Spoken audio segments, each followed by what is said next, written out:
You ever go back somewhere you grew up and the place just feels wrong? Not because anything changed, but because you did. The streets look shorter, the school seems smaller, the trees that once felt enormous now barely seem taller than the houses. But sometimes it's the opposite, because sometimes the place feels bigger, darker, like while you were gone, something inside it kept growing. Tonight Stories with a man named Daniel. At least that's the name he used when he wrote to me. Daniel said he hadn't returned to his hometown in almost 20 years, the kind of town where people leave the moment they can. One grocery store, 2 gas stations, a diner that's somehow always open. The high school football stadium was the center of everyone's universe until graduation, and after that, people either stayed forever or disappeared. Daniel disappeared. College, marriage, career, life happened. His parents stayed in the old house until they both passed away within a few years of each other. The place had sat empty ever since. Eventually, reality caught up with him, the taxes, the maintenance, the endless reminders from relatives asking when he was finally going to sell it. So, one cool October weekend, he drove home. He expected the trip to feel emotional. Instead, it felt strangely familiar, almost too familiar. The old mailbox still leaned slightly to the left. The cracked driveway still forced him to park at an angle. The porch swing still squeaked exactly the way it had when he was 10 years old. Inside, the house smelled like dust, old books, and cedar. His mother's curtains still hung in the kitchen. His father's coffee mug still sat beside the sink. For hours, Daniel sorted boxes, family photographs, Christmas ornaments, old report cards, little pieces of a life that had quietly stopped moving. By late afternoon, he stepped outside to clear his head. The backyard looked almost untouched, except for the woods. The woods looked different. When he was a child, they had seemed endless, a kingdom, a place where every fallen log became a pirate ship, every creek became an unexplored river, every afternoon turned into an adventure. He and his best friend Evan had spent nearly every summer day out there, building forts, making slingshots, pretending they were explorers. They even built a treehouse, if you could call it that. It leaned slightly, half the nails stuck out. The floor bounced every time someone moved. The rope ladder had been made from an old extension cord and scraps of wood. It was completely unsafe and completely perfect. Daniel hadn't thought about that treehouse in decades, until now. Standing at the edge of the yard, he suddenly knew exactly where it had been. He smiled. It was probably long gone, collapsed years ago, swallowed by the forest. Still, he wanted to see. He grabbed an old flashlight from the kitchen drawer, pulled on his jacket, and stepped through the backyard gate. The moment he crossed the fence, the temperature dropped. Not a normal evening chill. This felt heavy, like stepping into a basement. The air barely moved. The sounds of the neighborhood vanished behind him. No barking dogs, no distant traffic, just leaves crunching beneath his boots.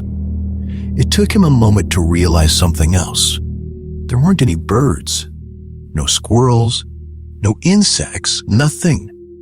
The woods were silent. Daniel told himself he was imagining it. Old places always feel strange after enough years. Memory plays tricks. He kept walking. The old trail was gone. Nature had reclaimed almost everything. But his feet somehow remembered. Left around the fallen log, past the split oak, across the shallow ditch. Without thinking, he followed the exact route his 12-year-old self had once run almost every day. After about 10 minutes, his flashlight landed on something impossible. A ladder. Fresh wood, perfectly straight, bolted neatly to a tree. Daniel stopped walking. His first thought was that neighborhood kids had built something new, but there weren't any neighborhoods nearby anymore. The nearest house was almost a half a mile away. He stepped closer, then looked up. His stomach tightened. There was a treehouse, but not his treehouse. This one looked professionally built. Clean lumber, fresh stain, perfect railings, Every board square, every cut precise. It looked like someone had finished building it this week. Daniel stood there staring. The tree itself, he recognized immediately. The bend halfway up the trunk, the scar where lightning had struck decades earlier. Same tree, different treehouse. He listened.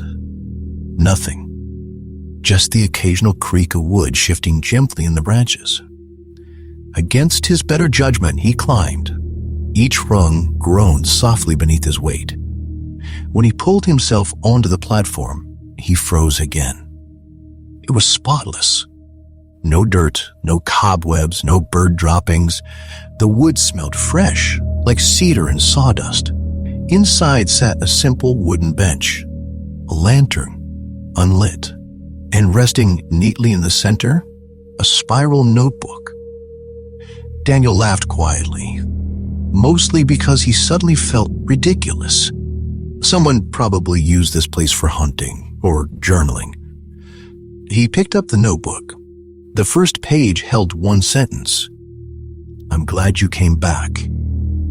His smile disappeared. He turned the page. More writing, messy, slanted. Immediately familiar. His heartbeat slowed, then sped up again, because he recognized the handwriting. It was his, exactly his. Every crooked letter, every oddly shaped R, every loop in the lowercase g. Impossible. He flipped through more pages. October 11, October 12, October 13. Entries describing the weather, the woods, the sound at night. Daniel frowned. Today was October 10th.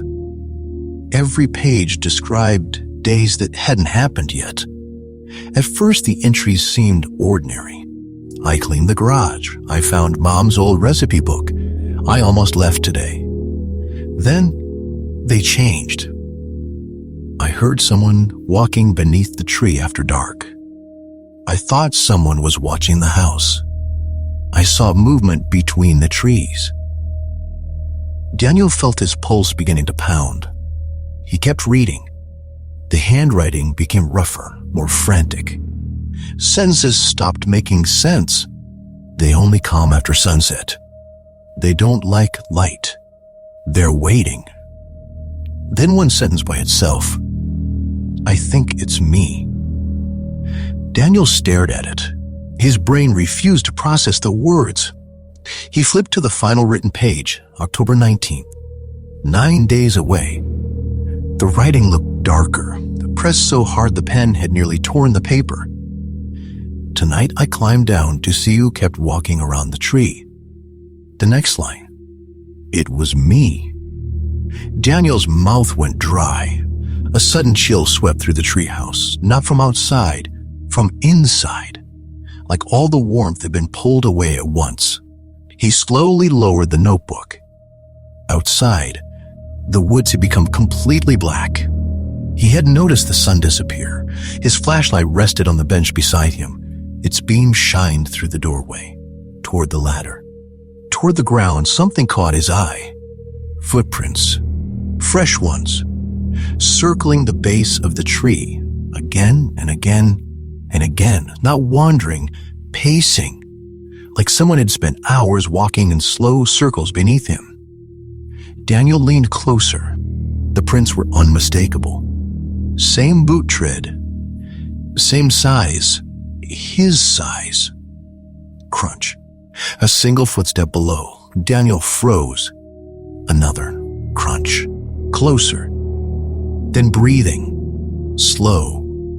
Steady. Not in the woods. Directly beneath the platform. His throat tightened. Hello? Silence. Then one more breath. Daniel forced himself toward the railing. His hands trembled so violently the flashlight beam shook across the ground. Leaves and roots, tree trunk, nothing. Then the beam stopped. Someone stood directly below him, looking up. Same jacket, same boots, Same flashlight clipped to the belt. Same face. His face. Neither of them moved. Neither blinked. For one endless second, Daniel stared at himself. The other Daniel smiled, just a little. Then the flashlight slipped from Daniel's hand and crashed into the leaves below. The beam spun wildly across the trees. When it finally stopped, the figure was gone. Daniel grabbed the notebook. His hands were shaking so badly he almost dropped it. The final page looked different. The ink glistened, still wet. The sentence slowly appeared across the bottom, letter by letter, as though an invisible hand was writing while he watched. He sees me now. Daniel didn't think, he ran. He practically fell down the ladder. Branches whipped across his face. Twigs snapped beneath his boots. He crashed through the forest without caring where he stepped. Behind him, footsteps. Not chasing, following. Always the same distance away. When he ran, they ran. When he stumbled, they slowed. When he stopped for one desperate second to catch his breath, they stopped too. Never closer, never farther. Always just behind him. Finally, the backyard fence appeared. Daniel vaulted over it and stumbled across the grass. He slammed the back door behind him. The footsteps stopped instantly. He locked the door, closed every curtain, and didn't sleep. Every few hours, he thought he saw someone standing just beyond the tree line. Not moving, just watching. At sunrise, he loaded everything he could into his car. He didn't finish cleaning, he didn't call the realtor, he simply left. And he never came back. A couple of weeks later, the realtor visited the property. She wanted to make sure everything was secure before listing the house. While walking the property line, she noticed something deep in the woods. A treehouse. It hadn't been there during the previous inspection. Curious, she climbed up. Inside, she found a spiral notebook. Every page was filled. Written in Daniel's handwriting. The final entry was dated October 21. It read, "I finally understand now." Then, one final sentence, written so deeply into the paper that it nearly tore through the page. "There are more of us coming."